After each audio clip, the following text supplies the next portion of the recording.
With just a small spark, the human mind is capable of a thought, a vision, an idea that can change the world.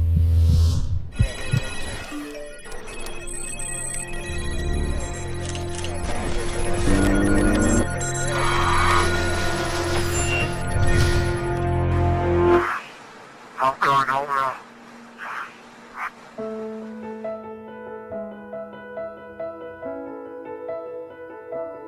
Innovation has been the source of our evolution and the key to our survival.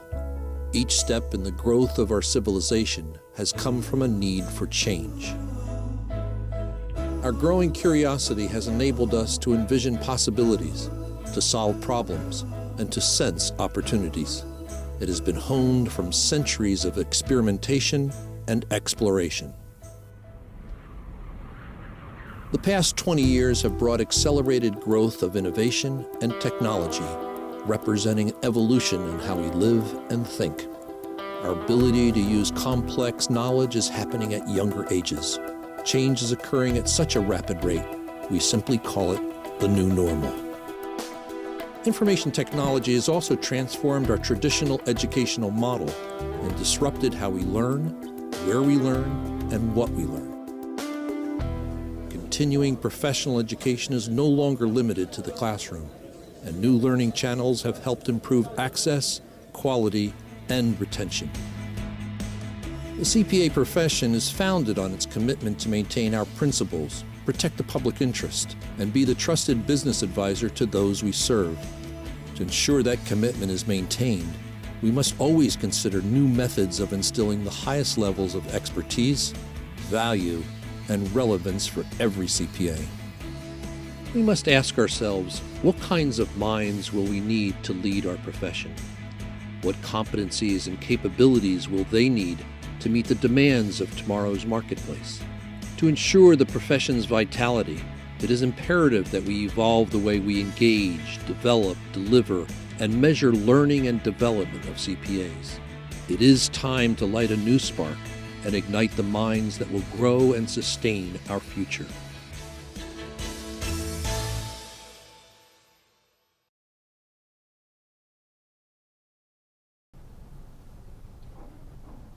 All right, thank you very much. So it is time, actually, Barclay, and it may take some time, but I think we do have an imperative to get started.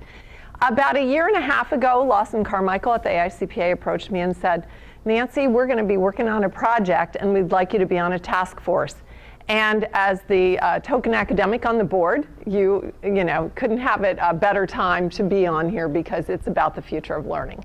So I was really, really excited to be asked to come along on that task force and go on the journey to think about what the future of learning was going to look like. You all know, as a state society, that CPE is changing. The way people want to access it is changing. I recently spoke at the Michigan State Society, and they talked about how the revenue stream has changed from CPE. And to continue to have that revenue stream, for the AICPA to do it, for the state societies to do it, to compete with other state societies, we really have to think about what the future of learning looks like and make some adjustments about the way people want to access learning. So this task force was born for that reason and some others, and I'm going to talk about the reasons right now. So I'll start with the why. People always talk about, well, the world is disrupted today, and there are two forces. They say it's global and technology, and I always beg to differ. To me, it's all about technology. After all, it's technology that allows the world to be connected, right? So technology has created now this global community of learners. We can all access information so easily and so quickly. It's just amazing to me. Every time I want to know something, I just turn to my phone. My husband hasn't quite picked up on that yet, I've noticed. But I'm always, he'll ask a question, I'll say, well, let me see. And we're able to find out about it right away. It's amazing. So we know that we're now connected worldwide, and we have to know about international issues as well. So why did we have to develop a task force on the future of learning? Why do we have to think about how learning is changing? Well, one reason is that CPAs are becoming increasingly specialized. I have a daughter who's in the industry, and she's pretty good at socks for utilities. Okay, that's a specialization, right? And that's how people want their information. They want the information that they need when they need it, and they have to be able to get it pretty quickly. So that's one imperative. The professional development ladder is broken. We used to access information. We'd go up a rung, then up a rung, then up a rung. Now we talk about the jungle gym of learning. You know, I might want to dig deep into this information, but there's something over here I need to know, and I just need to be able to gloss the surface. So I want to go over here and pick that up, and then go here and go here and go here. It's more like a jungle gym than a ladder today. Businesses that don't change will be changed, and we know that. Look at Blockbuster. Would you like to be in that industry? Would you like to be in the network news business today? I was just looking at comedians driving while drinking coffee, or whatever that thing is that Jerry Seinfeld has. So you can watch 20-minute snippets on the internet, and now he's going to single shots, which are 2-minute snippets. The way we access television has changed incredibly. I don't watch television when it happens. And recently, one of my grandchildren presented me with some artwork that he had done. It was a DVD, because we don't even need DVD players anymore, right? So you don't change, you're going to be changed. We've actually seen this in higher ed, and many people predict that higher education is the next industry to really, really be disrupted, which just makes me feel good coming to work every day, although I feel very secure at the University of Richmond. But we do have to change and recognize that. Thunderbird University, pretty well respected school, right? International business, they carved out that niche. They're being acquired by Arizona State probably. Arizona State, on the other hand, they were fast movers in everything. Have you heard about Starbucks employees are going to be able to access Arizona State education online? We hear about them on the radio here in Virginia all the time. So if you don't change, you're going to be changed. That's something that's a little hard sometimes for us to understand. You know, we are comfortable in our world. We're doing well in our world. Virginia State Society, as you said, we're right up there in terms of movers. So it's hard sometimes to recognize, oh my gosh, I got to get going, but I'm really proud of the AICPA for saying we really have to get on this now. The millennial takeover of the workplace, I'm sure you all have seen that. We love our millennials. They're lovely. They were born in the 1980s to the 2000s, and we deal with them at my university all the time. They are a little different. But they're going to rule, because whoever is the majority generation in the workplace, they get to kind of call the shots, and this is going to be the majority generation in the workplace by 2020. So we may not always think that their work habits are the best or understand why they got that tattoo, but they are going to rule. So we're going to have to understand that and kind of go along with it. And they like things differently, let's face it. Certainly in terms of education, they've got a different world and a different mindset. They're going to want something different. All mobile all the time. Go down to Urban Farmhouse, down in Chaco, or go into your local Starbucks at 10 a.m. and you'll see people kind of working there, right? People are working all over the place. There's a book, The Rise of the Naked Economy. It's not what you think. But it's kind of, working at home or working wherever you want. You just work without that workspace. So it's all mobile all the time. And unfortunately, when we go on vacation in the summer, we find that out all too well, right? There is a learning revolution going on. We see it in MOOCs, okay? So these massive open online courses, they just were in the news all the time. They've kind of died down a little bit, but we are still hearing about them and hearing about, oh my goodness, higher ed is dead because there's this $3 trillion worth of student debt and the schools are all endangered.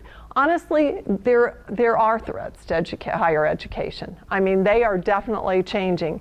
I heard predictions that maybe 20-25% of small private schools will be gone in the next decade. I can see that happening. I went to a small girls' school, Briarcliff College. It was a lovely school. I loved my school. My sister went to Marjorie Webster, another lovely girls' school. In the 70s, they disappeared. A whole bunch of them did. So I've actually seen that demise come quickly and surprisingly, and I do think that it will happen. So there is a learning revolution certainly going on in K through 12 and in higher education as we have available different kinds of access to education. We have to be competitive.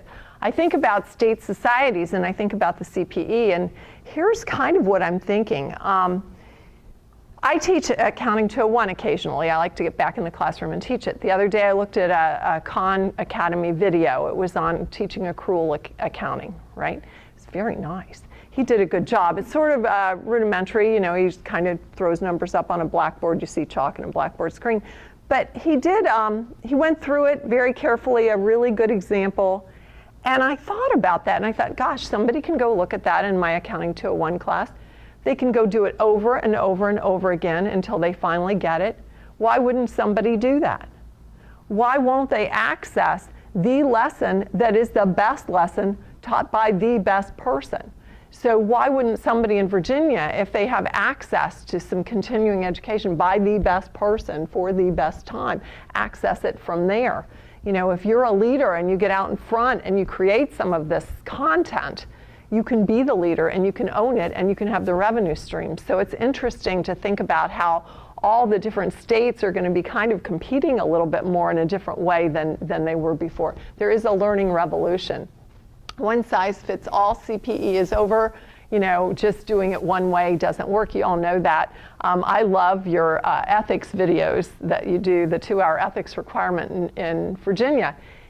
The way I access it is, when is the downtime for me? It's the December holidays. That's the slowest time of year for me, absolutely, bar none. So I always wait, and during that week of break, I get online and I do my 2-hour ethics. That's what works for me. It may not be what works for you or what works for you. We want what we want when we want it, and one size fitting all is not going to work. So you have to offer that in all different formats. I have a friend who goes to a one-day seminar that includes that 2 hours, and she loves to do that every year. We all have different ways that we need to access this, and we have to serve those customers. Competency driven. You very nicely put it fannies and seats.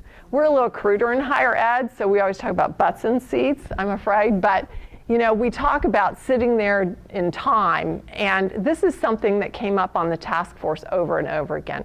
We talked about kind of the crossword puzzle syndrome.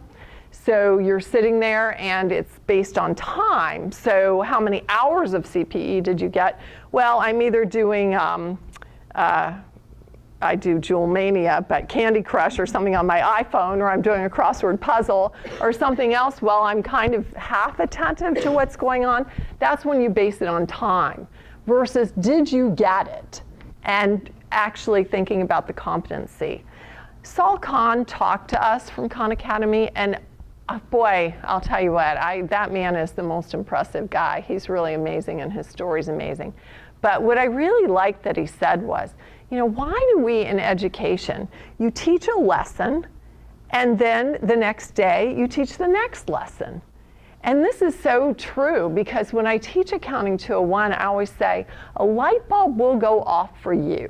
It will go off at different points in time for different of you. Okay, so for you, the light bulb may go off after the first week. For you, maybe 5 weeks. For you, it may be the end of the course, and that's too late. So what he says is, wouldn't it be better if you teach the lesson, you check and see what they know, and if they've got it, they go on to the next one? Duh.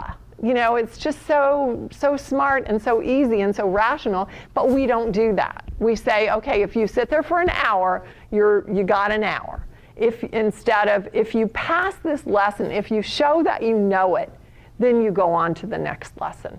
I just think that's the most important nugget that I got and that I think of and will continue to think of.